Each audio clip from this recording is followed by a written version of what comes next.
बहुत ही important dictation जो कि 85 शब्द प्रति मिनट की गति से होगा।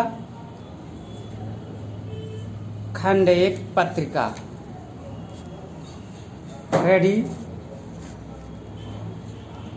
10 सेकंड।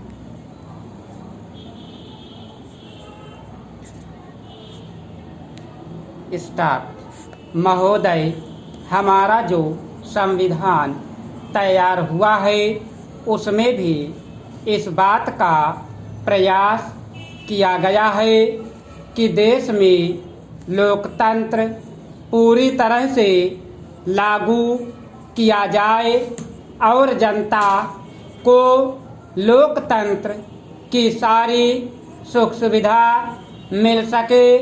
सबसे पहले मैं आपको इस बात के लिए धन्यवाद देना चाहते हूँ कि आपने मुझे इस सम्मेलन में कुछ कहने का अवसर दिया है। आपके सामने जो विषय आएंगे वे इतने महत्व के हैं कि प्रत्येक हिंदुस्तानी चाहे वह किसी भी काम में लगा हो उन पर कुछ ना कुछ ध्यान अवश्य देता होगा। यह एक मानी हुई बात है कि बच्चा जैसा तैयार किया जाता है वह बड़ा होने पर वैसा ही निकलता है। शिक्षा का काम यही है कि उसको अच्छी तरह से सुलझे तरीके पर तैयार करे और उसको इस योग्य बनाए कि उसे जिस किसी भी काम में लगाया जाए वह उस काम को कुशलता और सफलता के साथ पूरा कर सके। हमारे देश में जो शिक्षा पद्धति अभी तक जारी है वह नई नहीं है, बल्कि यदि मैं यह कहूँ कि वह 125 वर्ष पुरानी है तो गलत नहीं होगा। 125 वर्ष पहले जिस उद्देश्य को सामने रखकर यह शिक्षा पद्धति जारी की गई थी वह उद्देश्य अब नहीं रहा, पर शिक्षा पद्धति अब तक लगभग वही है। मैं मानता हूँ कि इस बात का प्रयत्न किया जा रहा है कि उसमें परिवर्तन किया जाए जिससे हमें अपनी आवश्यकताओं की पूर्ति में सहायता मिल सके। जहाँ तक मुझे मालूम है इस बात में अभी तक हम सफल नहीं हुए हैं। मैं तो शायद यह भी कह सकता हूँ कि उस शिक्षा पद्धति को बदलने में जो प्रयास किया जाना चाहिए था वह अभी तक नहीं किया गया है। इस देश में या सभी देशों में शिक्षा के 3 भाग होते हैं। एक तो वह जिसमें छोटे छोटे बच्चों को शिक्षा दी जाती है, दूसरी वह जिसमें व्यवस्था के पहले बड़े होने तक, और तीसरा वह जिसमें युवा अवस्था के विद्यार्थियों को शिक्षा दी जाती है।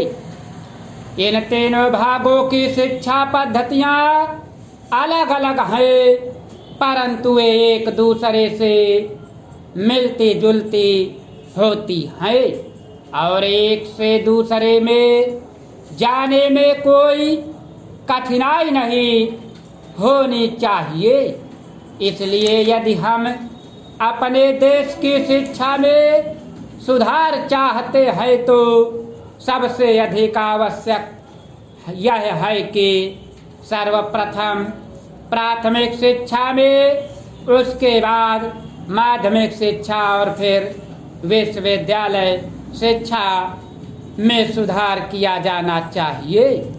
महोदय, आज इस समारोह में सम्मिलित होकर मुझे बड़ी प्रसन्नता हो रही है।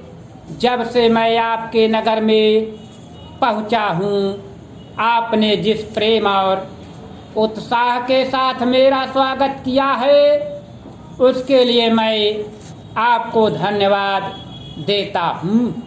मैं जानता हूं कि यह स्वागत किसी व्यक्ति विशेष के लिए नहीं, बल्कि यह देश के प्रति आपके प्रेम का प्रमाण है। भारतवर्ष जब से स्वतंत्र हुआ है, उसके सामने बड़ी बड़ी कठिनाइयां रही है, परंतु ईश्वर की दया से हम एक एक कठिनाई को हल करते गए हैं और आज कहा जा सकता है कि अब हमें प्रगति के लिए प्रशस्त मार्ग मिल गया है। यदि हम चाहे और देश के लिए आपस में मिलजुल कर साहस तथा उत्साह के साथ काम करें, तो संसार में ऐसी कोई चीज नहीं जो इस देश के लिए दुर्लभ हो। इसलिए एक ऐसे दिन का मानना जिस दिन देश की उन्नति के लिए एक बहुत बड़ा कदम उठाया गया था। स्वाभाविक ही है, अंग्रेजों के साथ जिस समय स्वराज्य के लिए समझौता हुआ, उस समय उन्होंने और सब चीज़ों के साथ साथ एक काम और किया, जिसका परिणाम कुछ भयंकर हो सकता था। जहां एक और अंग्रेजी राज्य सीधे तौर पर चलता था, वहां दूसरी ओर देसी नरेशों के अधीन 600 से अधिक रियासतें भी थी। ब्रिटिश सरकार ने जाते समय यह घोषणा कर दी कि ये सभी रियासतें अपने को उन सभी शर्तों और बंधनों से मुक्त समझे जो उन्होंने ब्रिटिश सरकार के साथ किए थे, और प्रत्येक का अधिकार है कि वह चाहे जो हिंदुस्तान के साथ अथवा पाकिस्तान के साथ मिल जाए या अपने को स्वतंत्र रखे। एक नीति के रूप में यह बात बिल्कुल ठीक थी, परंतु यदि हमारे देसी नरेशों के हृदय में भी वह देश प्रेम नहीं होता जो उन्होंने दिखलाया, तो संभव था कि वह एक भारतवर्ष के बदले आज भारतवर्ष के कई टुकड़े हुए होते। यह समस्या देश के एक भाग में अब तक तय नहीं हो पाई है, और वह भाग कश्मीर का है। उसके लिए हम अभी भी चिंतित हैं। देसी नरेशों के देश प्रेम, उनकी दूरदर्शिता और समय को पहचान कर उसके अनुसार अपने को ढाल लेने की उनकी शक्ति के फलस्वरूप हे भारत के दो टुकड़े हो जाने पर भी विशाल भारतवर्ष आज रह गया है। महोदय, वह उस भारतवर्ष से कहीं अधिक बड़ा है जो कभी किसी भी ऐतिहासिक काल में या उसके पहले किसी एक छत्र शासन के अधीन रहा हो। आप जानते हैं कि भारतवर्ष इतना बड़ा देश है, पर संसार के और बड़े बड़े देशों की सैनिक शक्ति के सामने उसके शक्ति कम है। इंग्लैंड, अमेरिका और रूस की सैनिक शक्ति के सामने हमारी शक्ति बहुत कम है।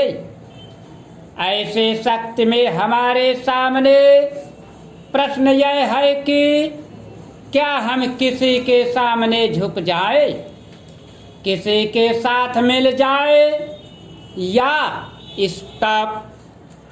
समय को देखते हुए सही समय पर ट्रांसलेट करें।